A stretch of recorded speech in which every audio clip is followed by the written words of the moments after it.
In 1942, the United States faced a problem that no cipher machine could solve. Across the vast Pacific, from Guadalcanal to the Solomons, messages between Marine units were constantly intercepted.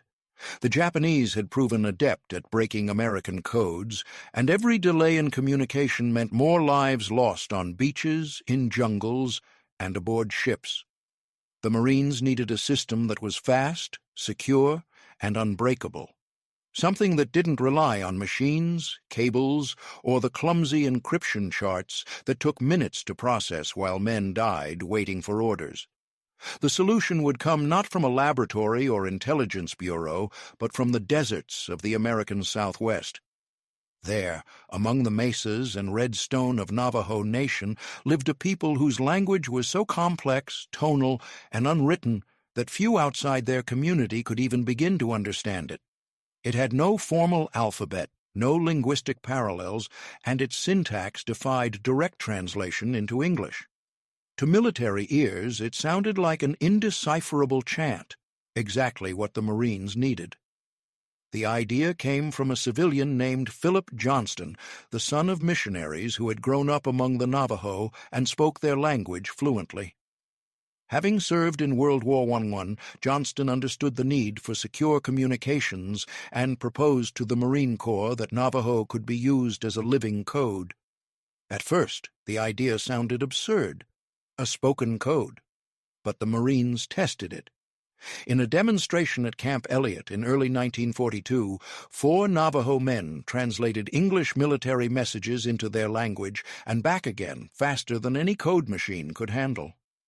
A standard message that would take a cryptographer half an hour to encode and decode took the Navajo men less than 20 seconds, and the result was perfectly clear. The officers in the room were stunned.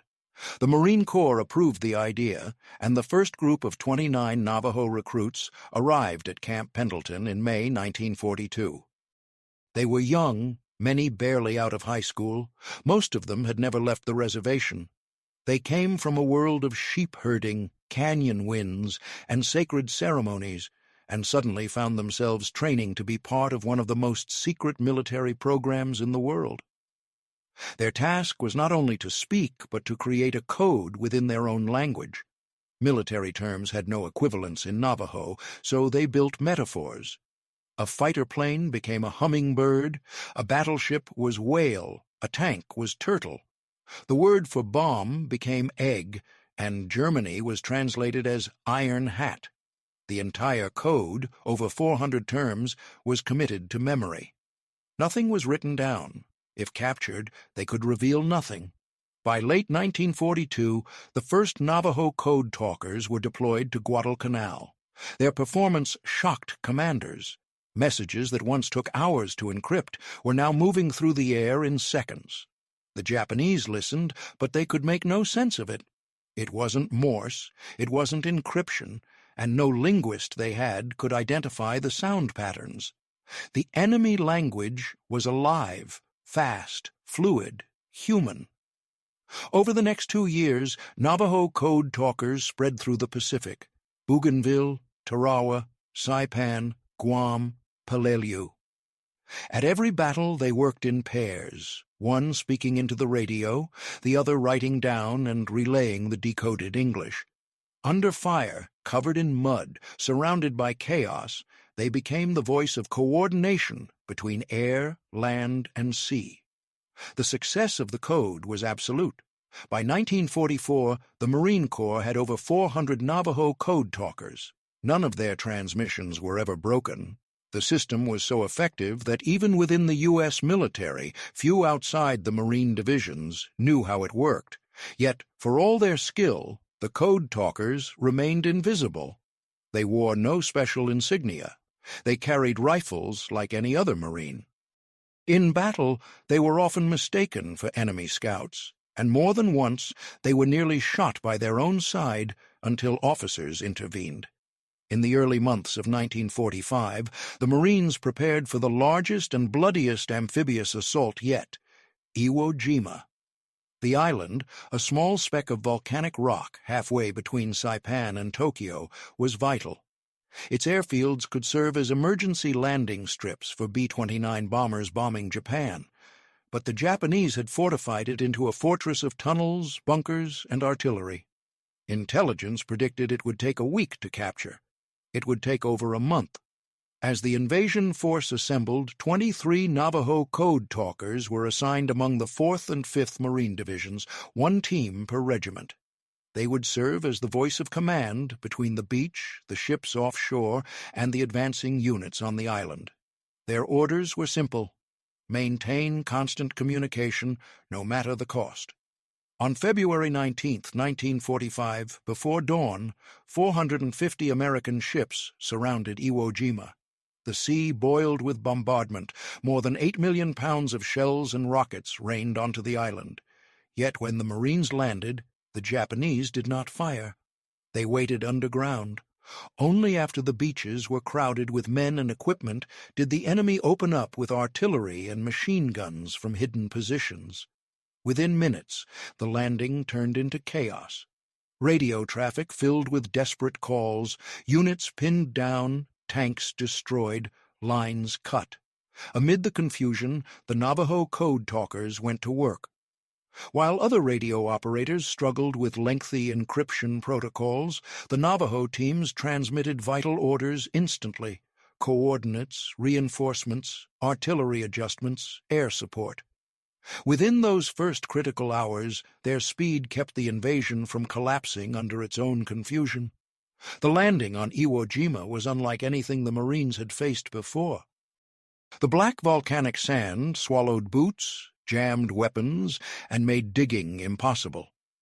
Japanese defenses, invisible from the air, were carved deep into the island's core, an underground labyrinth of tunnels and pillboxes that linked every strong point.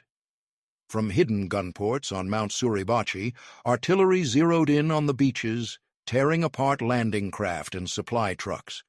The first day alone left nearly 2,500 Marines dead or wounded. In the midst of that storm, the Navajo Code Talkers began their work. Their radios were heavy, their wires tangled in sand and blood, but they never stopped speaking. The code rolled from their tongues with practiced rhythm, short bursts of Navajo syllables carrying orders faster than any encryption machine ever could. From the command ship offshore, officers monitored transmissions in disbelief. "They're sending at nearly the speed of thought," one radio man said. "No repeats, no corrections." The efficiency was staggering. Where a standard coded message might take 30 minutes, the Navajo transmissions moved in under 20 seconds. By the second day, chaos had engulfed the beaches. Commanders couldn't see their own front lines. The air was choked with smoke and volcanic dust. Yet, through it all, the voices of the Code Talkers cut through the static. Invisible, tireless. When a forward Marine unit called for artillery support near Motoyama Airfield No. 1, a Navajo operator translated the coordinates instantly, passing them to the gunners offshore. Within minutes, shells struck the exact target, saving an entire company pinned against the runway embankment. The Japanese never broke the pattern. They heard the voices, of course, strange, rhythmic, unlike any language in Asia. Their radio intercept teams tried to record and analyze the transmissions, but they could find no structure. Some believed it was an encoded form of English. Others thought it might be an ancient Asian dialect. None could imagine that it was the native tongue of a people from the deserts of North America.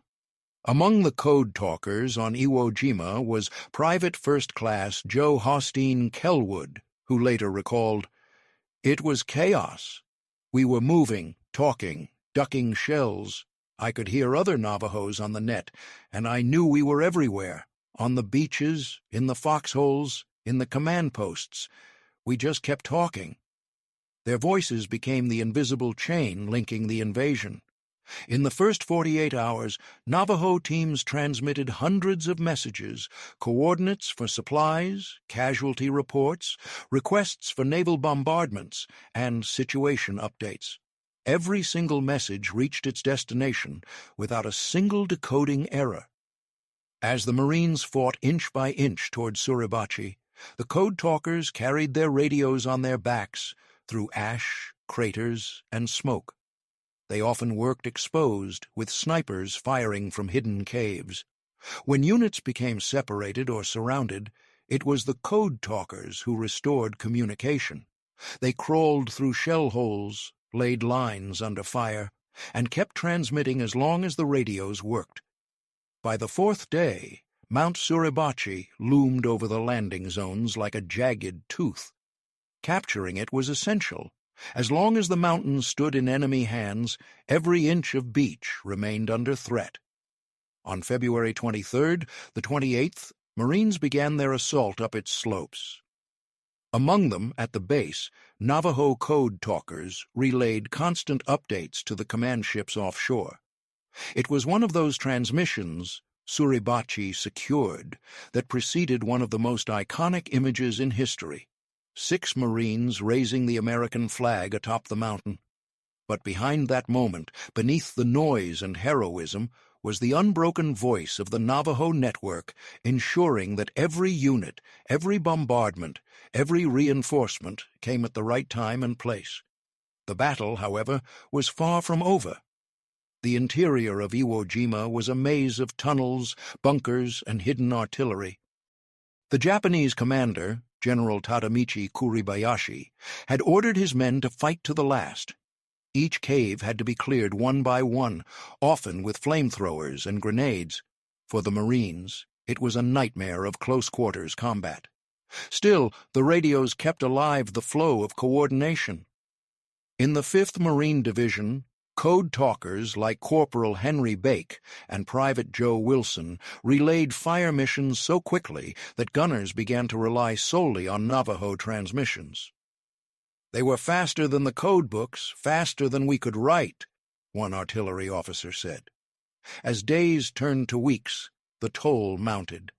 Nearly 7,000 Americans would die on Iwo Jima. 20,000 were wounded. But the Navajo teams stayed at their posts, working in shifts of exhaustion. When one team member collapsed from fatigue, another took the handset without pause. In just the first 2 days of the battle, 6 Navajo Code Talkers sent and received more than 800 messages, all flawless.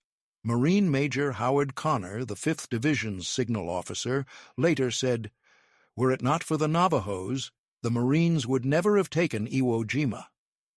Connor knew what that meant. Every call for artillery, every request for medevac, every report from the front line passed through the tongues of men whose very language was saving the invasion. Their success was not magic. It was discipline, teamwork, and memory. Each Navajo Code Talker had trained to recall every one of the 400 terms and could construct sentences in seconds. They improvised under fire, replacing words, compressing orders, yet maintaining perfect clarity.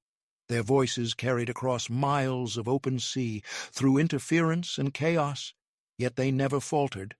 Even when wounded, they refused to stop. One Code Talker, Private Thomas Begay, later remembered how he kept working even as artillery shells landed nearby. "We didn't think about fear," he said. "We thought about the message." By early March, the Marines had cut the island in 2. Japanese resistance was fierce, but collapsing. In those final days, as command posts shifted inland, the Code Talkers moved with them, setting up new lines of communication wherever needed. Some worked from the top of captured ridges, others operated from foxholes filled with rainwater. And still, their code remained a mystery to the enemy. Not a single word was ever deciphered. For the Japanese, it was as if the Americans had found a supernatural language, one that carried orders faster than sound itself. When the battle finally ended on March 26, 1945, after 36 days of combat, only 216 of the 21,000 Japanese soldiers on the island were taken alive. For the Marines, it was victory, but one paid in blood. And among the thousands who had endured the inferno, the Navajo Code Talkers walked silently, their mission complete, their role still secret. They did not celebrate. They did not speak of what they had done. Their code remained classified, their names omitted from public reports. To the world, the victory belonged to the flag, the rifles, and the roar of guns. But within the ranks, the officers knew. The code that spoke faster than machines had been the invisible weapon of Iwo Jima.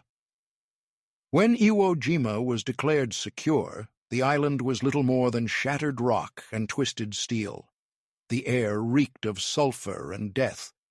Marines dug shallow graves in the volcanic sand, while engineers began turning the airfields into emergency strips for damaged B-29 bombers. For the Navajo Code Talkers, the battle's end brought no rest. Even as the last shots were fired, new orders came down.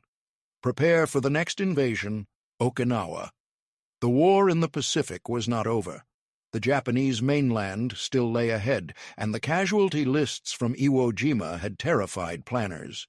If the cost of one island was 7,000 American dead, what would it take to capture the home islands? Every advantage mattered. And so, the Navajo Code Talkers, their voices hoarse from weeks of non-stop transmissions, were reassigned to fresh units, their equipment reissued, and their code books, still memorized, kept locked inside their minds. At Okinawa, they would again prove indispensable. In the chaos of tropical storms, mud, and relentless Japanese counterattacks, their ability to send messages instantly between the beachheads and fleet saved countless lives. Reports of their accuracy spread quietly through Marine headquarters. The commanding officers didn't always understand how it worked, but they trusted the results. "If it's coming through in Navajo," one general said, "we know it's right." Meanwhile, across the Pacific, the Japanese intelligence corps continued to struggle with the mystery. They had captured American radios, code books, even operators, but never the key. Intercepted transmissions from Iwo Jima and Okinawa showed no pattern, no repetition. Linguists brought in from across the empire failed to identify the origin of the sounds. Some theorized it was an obscure native tongue used as a cover for numeric ciphers. Others thought it was an artificial construct. No one guessed it was the real spoken language of an indigenous people half a world away. By mid-1945, as American bombers struck Japan's cities and preparations for the planned invasion of Kyushu began, the Navajo Code Talkers continued to serve silently. Their transmissions guided naval bombardments, coordinated amphibious landings, and synchronized airstrikes. Even during the climactic moments of the war, when atomic bombs fell on Hiroshima and Nagasaki, Navajo voices were still being heard over the radios of the Pacific Fleet, carrying coded confirmations of missions, supply movements, and casualty reports. And then, on August 15, 1945, the war ended. Emperor Hirohito's surrender message was broadcast to the world. Across the Pacific, American soldiers cheered, cried, or simply sat in stunned silence. For the Navajo Code Talkers, it was strange. There was no victory parade for them, no medals, no speeches. Their orders came quietly. "The code remains classified. Do not discuss your work." When they returned home, most went unnoticed. They stepped off troop trains wearing the same dusty uniforms as everyone else, their radios long since turned in, their mission buried under layers of secrecy. Families welcomed them with tears and relief, never knowing that their sons had been the living voice of a code that changed the war. Back on the Navajo reservation, life resumed its slow rhythm. Sheep herds, ceremonies, the sound of drums under the desert stars. But many of the code talkers carried invisible scars. Some had nightmares of artillery and flame. Others felt the weight of silence, forbidden to tell even their families what they had done. They had served a nation that had once banned their language in schools, beaten Navajo children for speaking it, and yet that very language had become a weapon of victory. The irony was not lost on them. During the war, they had been valued for the first time not for who they were, but for what they could do. and when the war was over, they returned to a country that largely forgot them. Their contribution remained classified until 1968, 23 years after the war ended. Only then did the first public recognition begin. The Marine Corps officially declassified the Navajo Code and began inviting surviving code talkers to reunions and commemorations. Historians were stunned by what they learned. The Navajo Code had been used in every major Marine operation in the Pacific, and not once had it been broken or even compromised. Military analysts called it the only unbreakable code in modern warfare. In 1982, the United States government finally acknowledged their service. President Ronald Reagan proclaimed August 14th as National Navajo Code Talkers Day, honoring the hundreds of Navajo Marines who had served across the Pacific. The following decades brought further recognition: documentaries, museum exhibits, and eventually the Congressional Gold Medal in 2001, awarded to the original 29 Code Talkers. Those who lived to see that moment were old men by then, their hair gray, their hands shaking, but their pride unbroken. Many stood on the stage in Washington, D.C., wearing traditional turquoise jewelry over Marine uniforms that no longer fit, hearing their language spoken over national television for the first time with respect. In interviews, they spoke humbly. "We did what we were told," said Chester Nez, one of the original 29. "We were Marines. We loved our country. We were proud that our language could serve it."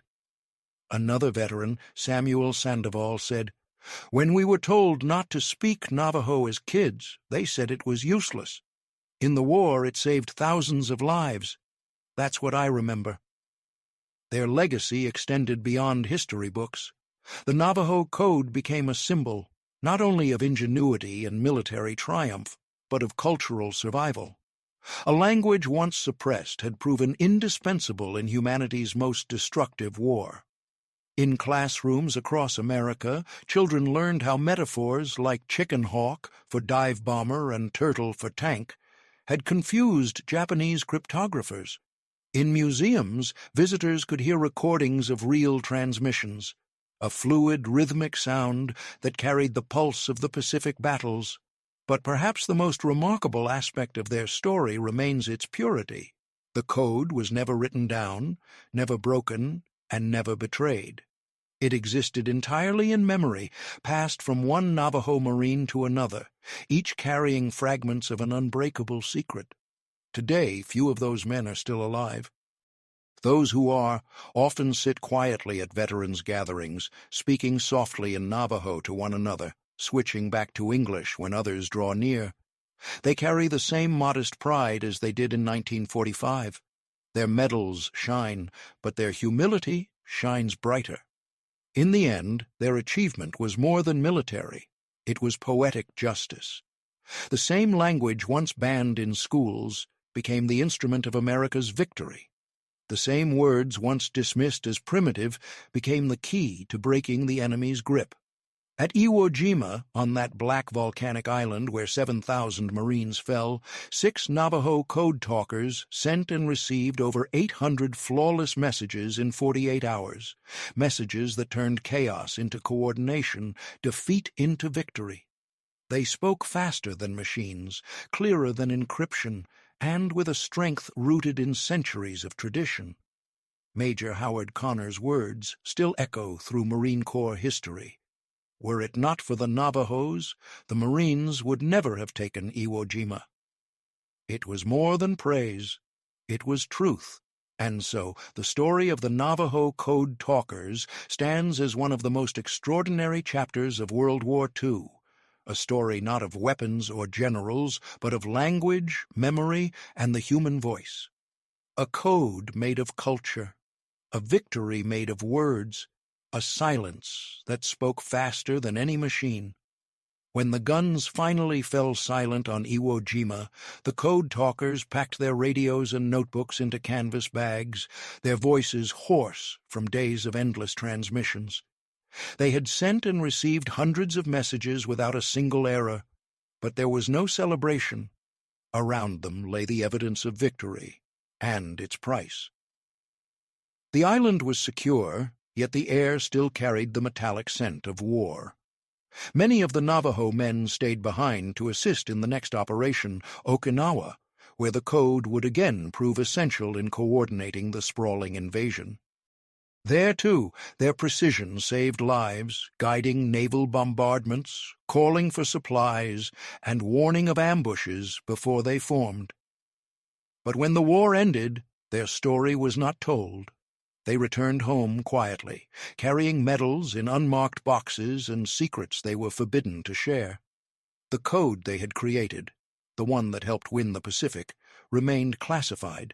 For decades, not even their families knew what they had done. Some went back to the reservation, to farms and herds that seemed smaller than they remembered. Others joined construction crews, schools, or tribal councils, their wartime voices replaced by the silence of ordinary life. They did not boast. They had been told not to. The Marines who had fought beside them never forgot. Officers wrote letters on their behalf, describing the speed and accuracy that no machine could match. "The finest communications asset the Marines ever had," one colonel wrote in 1946.